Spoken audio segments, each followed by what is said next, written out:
उर्दूचा सर्वश्रेष्ठ लेखक आहे प्रेमचंद. आणि जसं रामप्रसाद बिस्मिल उर्दू मधनं लिहितो, अशफाकुल्ला खान पण उर्दू मधनं लिहितो. आणि मग आतापर्यंतच्या सगळ्या सिनेमांना आदर्श ठरणारी जो गझल आहे रामप्रसाद बिस्मिलची, सरफरोशी की तमन्ना हब हमारे दिल में है, देखना है जोश कितना बाजुए कातिल में है. रहे रवे राहे मोहब्बत रहना जाना राह में, लज्जते सहरा नबर्दी दूरी ये मंजिल में है. वक्त आने दे बता देंगे तुझे ऐ आसमां, हम अभी से क्या बताए क्या हमारे दिल में है. आपण का आज एकत्र आलेलो आहे? म्हणजे शाळेतल्या पोरांनी झेंडा वंदन करायचं, घरी येऊन जिलेबी खायचं, एवढा स्वातंत्र्य पुन्हा धोक्यात आलंय म्हणून आम्ही आलेलो आहे. हा देश घडतो, हा देश जगतो, हे जग जगतं ते राबणाऱ्यांच्यामुळं. राजकारण्यांच्यावर जग जगत नसतं, राबणाऱ्यांच्यामुळं. जे लोखंड वाकवतात, लोखंड तापवतात, लोखंड तापतात, जे रस्ते तयार करतात, जे तळी काढतात, जे सेवा करतात. आणि यामध्ये जर कुणी धर्माच्या नावानं या देशाला कलंक लावत असेल तर पुन्हा एकदा स्वातंत्र्य युद्धासाठी आपल्याला तयार राहावं लागेल. मी सुरुवातीला म्हटलं की या जमिनीमध्ये जे रक्त आहे ते सगळ्या धर्माच्या लोकांचं आहे. दिल्लीला जर कधी गेलात तर इंडिया गेटला जायचं, एक मोठा स्तंभ आहे, त्याच्यावर 1857 मध्ये मेलेल्या सर्व हुतात्म्यांची यादी आहे, सब शहीदोंची. त्याच्यामध्ये 80% मुसलमान आहेत, 20% हिंदू आहेत. 1857च्या स्वातंत्र्य युद्धाचे प्रमुख होते, ज्यांच्या नेतृत्वाखाली राणी लक्ष्मीबाई लढल्या, तात्या टोपे लढले, नानासाहेब पेशवे लढले. त्याचं नाव काय आहे? बहादूर शाह जफर. आणि तो मरताना मंडालेमध्ये मरतो आणि म्हणतो कि मैं वो बदनसीब बादशाह हूं, मुझे 2 गज जमीन भी न मिली कोई यार में. हम अहले जुबा ना हो सही, अहले वतन तो है, और वतन परस्ती हर एक के खून में है. इथल्या भटक्या युवकांच्या, इथल्या आदिवासींच्या, इथल्या ओबीसींच्या, इथल्या शेड्यूल कास्ट शेड्यूल ट्राईबच्या माणसांच्या, इथल्या मुस्लिमांच्या, सगळ्यांच्या त्याच्यामध्ये. या देशामध्ये आम्ही काय आहे? एक देश वेगळा झाला पाकिस्तान, तो ज्यांना मान्य नव्हता वेगळं होणं, आणि मादरे वतन हिंदुस्थानसाठी ज्यांना जगायचं होतं ते इथं राहिले, त्यांना तुम्ही देशद्रोही म्हणता काय? जे देशभक्त आहेत त्यांना देशद्रोही म्हणतात. मग ही लढाई आम्ही कशासाठी लढली होती? आम्ही याच्यासाठी लढली होती की मंदिर में खुदा हो, मस्जिद में अल्लाह हो, लेकिन रास्ते पे और सियासत में हिंदुस्तान हो. आम्ही भारताचे लोक, आम्ही एकत्र येऊन या देशाचं असं एक राज्य बनवतो की जिथं शेवटच्या माणसाला सुद्धा अधिकार असेल. दहशतवाद किंवा देशद्रोहीपणा कुठल्या धर्माची, कुठल्या जातीची मक्तेदारी नसते, ती वृत्ती असते घाणेरड्या लोकांची. और वो रहते हैं सियासत के दांव. वो सियासत के दांव से इलेक्शनें लड़ी जाती है, लोगों को तोड़ा जाता है और संपत्ती जोड़ी जाती है. हे जे कारस्थान आहे हे नीटपणे आपल्याला समजावून घ्यायचं आहे. आमच्या हातावर, आमच्या कष्टावर आणि आमच्या प्रामाणिकपणावर देश उभा राहिला. इथला सामान्य माणूस जेव्हा अप्रामाणिक होईल तेव्हा देश शिल्लक राहणार नाही. आणि म्हणून आम्ही भारताचे लोक, याचा अर्थ काय आहे बघा. जी गोष्ट इथे दिली, इन्कलाब जिंदाबाद, कुणी दिली माहित आहे तुमच्या बाई? कुणाला? कुणी दिली ही घोषणा? हसरत मोहानी. हसरत मोहानी. क्विट इंडिया, छोडो भारत घोषणा कोणी दिली? असं पाहिली. आणि सारे जहां से अच्छा हिंदुस्तान हमारा गाणं कुणाला दिलं? कुणी दिलं? अल्लामा इक्बाल. काय सांगितलं त्यांनी? सारे जहां से अच्छा हिंदुस्तान हमारा, हम बुलबुले है इसकी ये गुलसिता हमारा. मजहब नहीं सिखाता आपस में बैर रखना, हिंदी है हम वतन है हिंदुस्तान हमारा. आणि म्हणून ज्या वेळेला धर्माच्या आधारावर फोडायला त्यावेळी आम्ही पुन्हा रस्त्यावर रस्त्यावर येऊ, पुन्हा तिरंग्याच्या नावानं रस्त्यावर येऊ, पुन्हा संविधानाच्या नावानं रस्त्यावर येऊ. तुमच्या बापाचा देश नाही आहे, कुणाच्याच बापाचा देश नाही. बापा देश आमच्या सगळ्यांचा आहे, हा सगळ्यांचा देश आहे.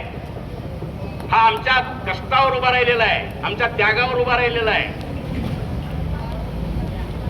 आणि मग हे सगळी संस्कृती समजून घेतली पाहिजे, त्याच्यावर विचार केला पाहिजे. आणि हा विचार करण्याची जबाबदारी आमदार, खासदार, नगरसेवकांच्यावर नसते. देश त्यांच्यामुळे टिकून नसतो, तो इथं पंक्चर काढणाऱ्यावर टिकून असतो, पानपट्टीचा गाडा चालवण्यावर टिकून असतो, बांगड्या भरणाऱ्यांच्यावर असतो, बाजारात भाजी विकणाऱ्यावर असतो, तो सेंटरिंगच्या कामगारावर असतो, तो गौंड्यांच्यावर असतो. आणि ही सगळी गप्पाई ती कुणीच विचारत नाहीत की बाबा रे, हिंदुस्तान एक धर्म का देश कैसे हो सकता है? ना मुसलमान का हो सकता है, ना हिंदुओं का हो सकता है, ना क्रिश्चियनों का हो सकता है. क्यों नहीं हो सकता? हा किसका देश? 1947 नंतर एक तरी मुसलमान पंतप्रधान आहे काय? नाही. गृहमंत्री आहे, परराष्ट्र मंत्री आहे, मग त्यांना निवडून देणारे हिंदू होते ना. मग गेले 75 वर्ष हिंदूंनी निवडून दिलेले हिंदूंचं सरकार आहे. आता दुसरं कुठलं हिंदुत्ववादी यायला लागलाय. आणि कुणाला तरी एकाला देशद्रोही म्हटल्यानंतर तुम्ही देशभक्त होत नाही. देशभक्त होण्यासाठी देशावर प्रेम असतं. आणि देश म्हणजे जमिनीचा तुकडा नसतो. देश म्हणजे प्लॉट नाही कुणाचा, फ्लॅट नाही कुणाचा. देश म्हणजे माणसं असतात, एकमेकाच्या मदतीला धावून येणारी माणसं असतात. पूर येतो, दुष्काळ पडतो, अपघात होतात, त्यावेळेला माणसं कातडीचा रंग विचारत नाहीत आणि डोक्यावरची टोपी विचारत नाहीत. आणि डॉक्टर पण सांगत नाहीत एका पाटलाला अपघात झालेला आहे, 4 पाटलं तरुणांना रक्त द्यायचंय म्हणून. तिथं मुसलमान चालतो, ख्रिश्चन चालतो, दलित चालतो, कुणी चालतो.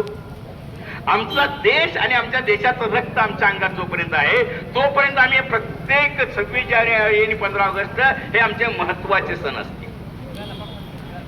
आणि मग आम्ही अधिकार सोडला या सणांच्यावरचा तर नको ते लोक अधिकार गाजवतील आणि आम्हाला पुन्हा एकदा दंगलीमध्ये झोकून देतील. आम्ही दंगली थांबवायची जबाबदारी कुणाची? कुणी म्हणेल पोलिसांची, कुणी म्हणेल नेत्यांची. नाही. दंगलीमध्ये आरसीसी बिल्डिंग जळत नाहीत, जे झोपडीत राहतात त्यांची झोपड्या जातात. दंगलीमध्ये हमालाची पोरं उपाशी राहतात, भाजीवाल्याची पोरं उपाशी राहतात, मरतात. कुणीतरी एखादी बाई मरते. मी मुंबईमध्ये बघितलंय बॉम्बस्फोटनाच्या दंगलीमध्ये 3 दिवस मुलाला दूध मिळालं नाही म्हणून दूध आणायला वाटी घेऊन निघाली आई मिळाली. ती काही हिंदू नव्हती, ती काही मुसलमान नव्हती, ती भारतीय होती. आम्हाला हा भारत घडवायचा आहे, आम्हाला हा भारत वाचवायचा आहे. आणि तो असाच वाचवायचा आहे, आम्ही भारतीय लोक म्हणून वाचवायचा आहे. आणि आमच्या अधिकारासाठी लढायचं आहे. आमच्या लढण्याचे विषय धर्म आणि जात असणार नाहीत. आमच्या लढण्याचे विषय तालीम, शिक्षण. माझ्या पोराला शिक्षण मिळालं पाहिजे, ते मोफत मिळालं पाहिजे, चांगलं मिळालं पाहिजे आणि इतरांच्या बरोबरीने ते पोरग पुढे गेलं पाहिजे. हा आमचा विषय आहे. नोकरी आमचा विषय आहे, स्वातंत्र्य आमचा विषय आहे.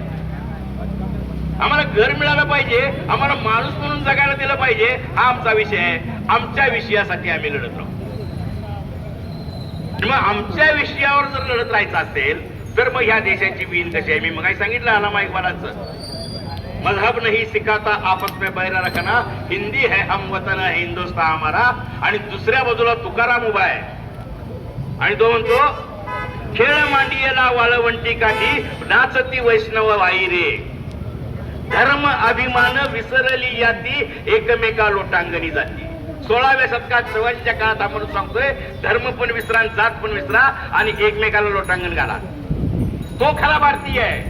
तुकाराम भारतीय आहे, अलामा इक्बाल भारतीय आहे. तुकारामांचा एक अभंग प्रसिद्ध आहे, अल्लाह देवे अल्लाह दिलावे अल्लाह काम करावे, अल्लाह दवा अल्लाह दारू अल्लाह सब करावे. हा अभंग अल्लाहवर लिहितो तुकाराम. नामदेवांचे अभंग आहेत. आपण बोलतो ती उर्दू नाही आहे. इस्लामपूर मधल्या मुस्लिमांना उर्दू येत नाही, ते बोलतात त्या भाषेचं नाव आहे दखनी. आणि वली दखनी नावाच्या माणसानं दंगली थांबवून 14व्या 15व्या शतकामध्ये फार मोठं काम दक्षिणेमध्ये केलेलं आहे. या वली दखनी संतांनी जी भाषा आणली ती दखनी आहे. ही दखनी संतांनी स्वीकारली. जसे सूफी आले त्यांच्याबरोबर नाथपंथी आले, म्हणून जिथं जिथं गोरखनाथ आहे तिथं तिथं मजार आहे, तिथं तिथं दर्गा आहे. आणि महाराष्ट्रातल्या सगळ्याच्या सगळ्या पीरांचे प्रमुख जे आहेत, मोहरमच्या वेळेचे डोले जे आहेत ते फक्त हिंदूंचे आहेत. मालेगावचे सुद्धा नारूशंकरचे डोले आहेत. म्हणून आम्ही कधी नव्हतो वेगळे, आम्ही एकच होतो. काही लोकांनी मध्ये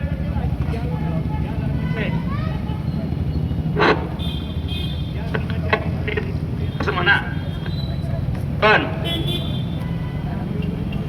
भावावर विश्वास नाही आहे. पण बांगड्या भरणारे कासार वर्षानुवर्ष